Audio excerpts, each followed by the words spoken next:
Hey guys, today I'm going to show you how to do the back side of your value or color value practice page. So on the back side of this paper, you're going to flip it over.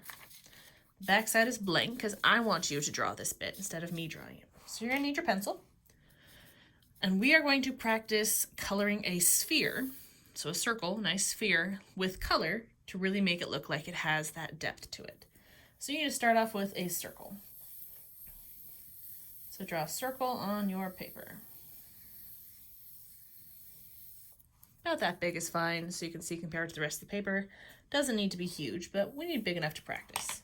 Go ahead, use your eraser to clean up the lines if you need to. There we go. It's all right if your circle is not perfect. Let's zoom it on in. Okay, so now that we have a circle, we are going to work on shading it. Now, we are going to pretend that this sphere is going to be a red sphere. Now, the challenge is when you're coloring with colored pencil, you don't want to just use one color. You want to add in lots of other colors. So I'm going to show you how you're going to use all of these colors when shading a red sphere. So let's break it down. First thing I like to do is start with yellow and blue, which seems weird. We're going to use these two colors for our highlight and for our shadow. We're going to lightly put them down first. Now these are going to mostly get covered up by the end, but you'd be amazed how much putting a layer of these first really makes something look 3D. All right, so I'm going to start off yellow. So we have our highlight of our sphere. So remember the highlight, so where that light's hitting it, is going to be a little oval on whatever way the light is hitting it. So I'm going to lightly put down a layer of yellow just right in that highlight.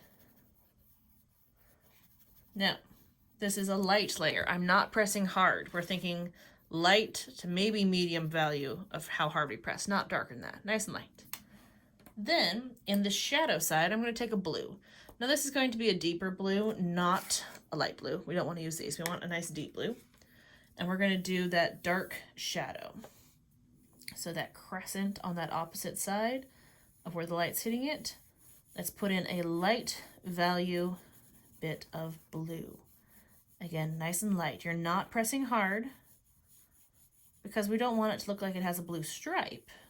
This is going to be blended in with the red. There we go. So nice blue shadow area. Okay.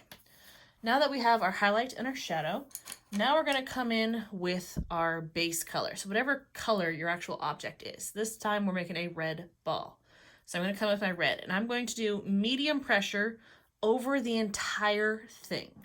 Okay, medium pressure over everything. We should be able to see a bit of the yellow and the bit of the blue shining through. Now make sure when you're coloring this in, I would not want to use straight lines side to side. I'd want my lines to look like they're curving around the sphere, but let's give this a medium value real fast. I might even leave the lightest point a bit yellow on this. I might not even put red all the way. So very, very lightly letting it in. Now, I have a hard time curving this direction, so I'm going to turn my paper because it's a whole lot easier curving this way when I'm coloring. So I'm going to work on filling in the entire thing, making sure even these lines are curved around my sphere. Layer everywhere. I'm going to fast forward through this so you can see how it looks.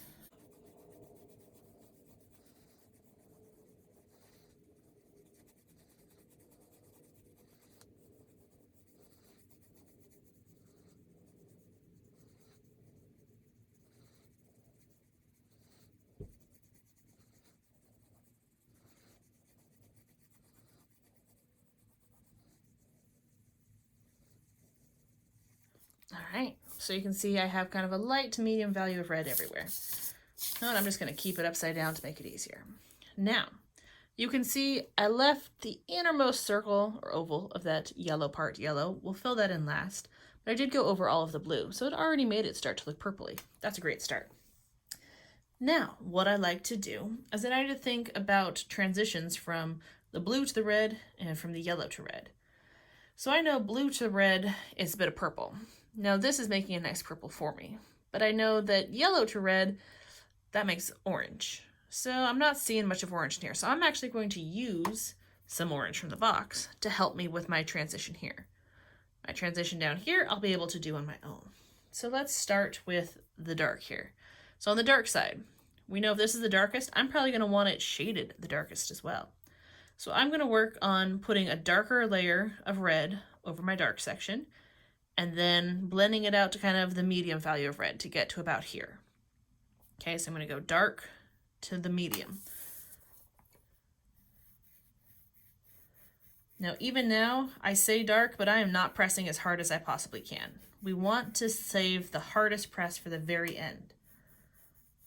So I'm pressing on top, a bit harder, and I'm going to pull out that harder value farther. Notice curving with the sphere. So I'm bringing out that darker value of red higher up into the sphere.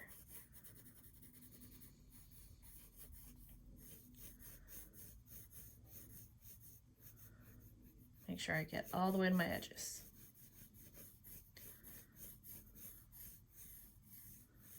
Okay, so we're at about the middle there. Good. Now, we're going to think lightly putting in some orange, blending out maybe about halfway out here, and then we'll blend that into the red because we want it to be a smooth transition. So I'm lightly putting in some orange. I might put that on top of my yellow just a little bit and blending it out into the red. So think about those color transitions that we practiced.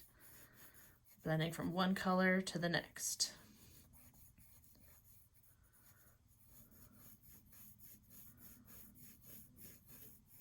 Always curving around the sphere.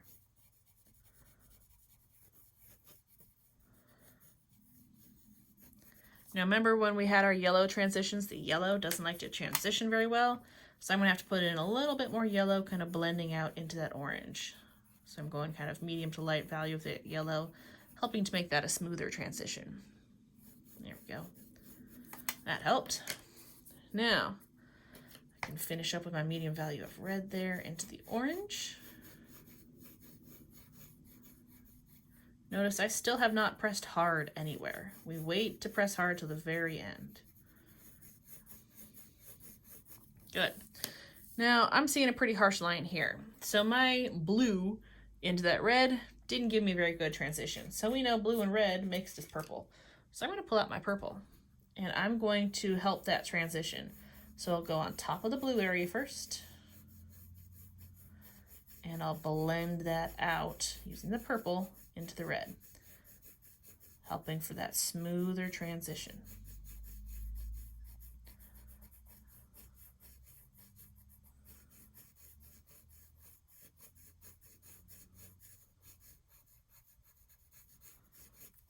There we go. See how that gives me a smoother transition there? Now, this kind of gives me a medium value everywhere, but it doesn't look like a red ball right now, does it? It looks like a yellow to red to purple ball. So now that we have all of our base values in there, now we're going to come back with our actual object color, the red, and we're going to press medium to hard and go over pretty much everything. And this is going to make it, the ball, the sphere, more of a red color and less of the purple, less of the orange, less of the yellow. We will be able to see those values through it a bit, but it won't stand out as much. So curving around, I'm going to start pressing hard. And I'm covering it up again with my actual object color, so my red, because I want a red ball. Make sure you curve around your object.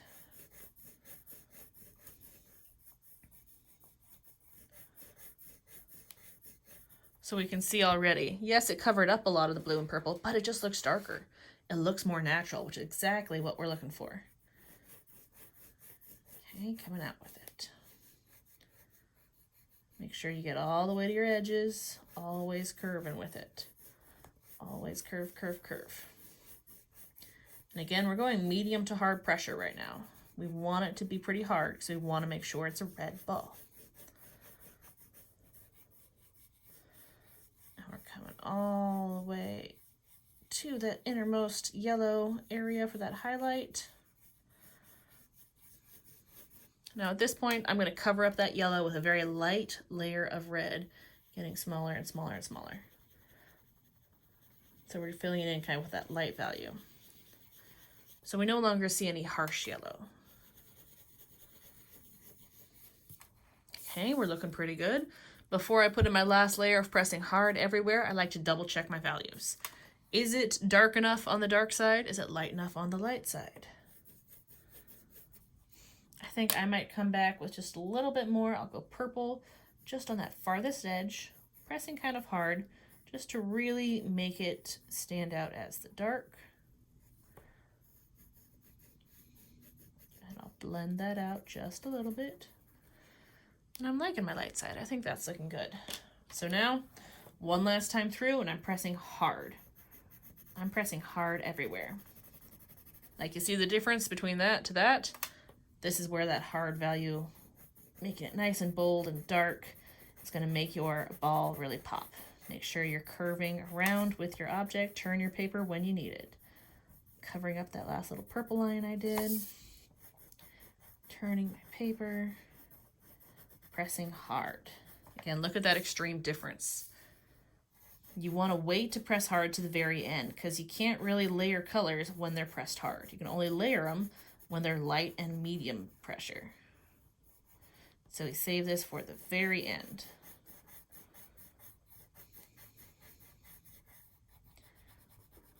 Again, try to make sure you're curving around that sphere.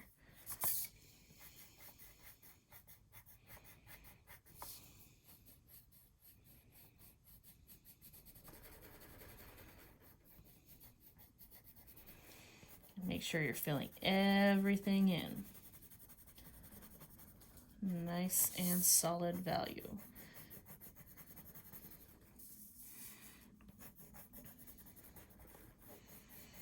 Okay, now when it comes to the highlight, if we think back to that oval, we'll make it kind of smaller in the center, but we're going to put medium value over that lightest point now. Medium. And then we'll blend that out to get to the dark.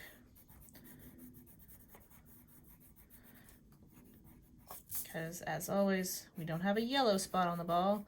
It is a red ball. That yellow is just helping to emphasize that highlight.